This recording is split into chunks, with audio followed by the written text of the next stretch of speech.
Селска пробуда 1927 година. Село Варвара, община Септември. Кукерският състав съществува официално от 1964 година.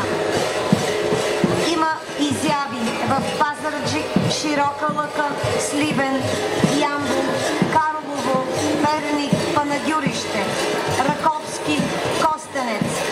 Броят на участниците е между 20 и 80 души, с възрастова граница от 3 до 80 години. Според спомените на старите жители на селото, Варвара празнува Дервишов ден на Василов ден. Историята му датира още от времето на османското робство. Маските изобразяват предимно животни. С много веселие е съпроводен обредът невестата.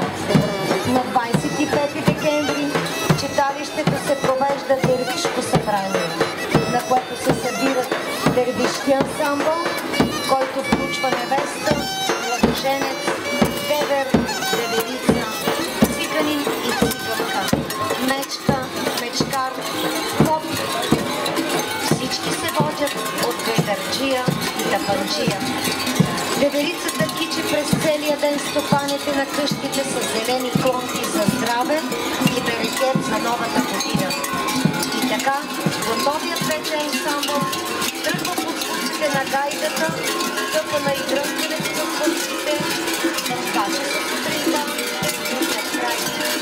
От каменната поляна до другият край накара Армана.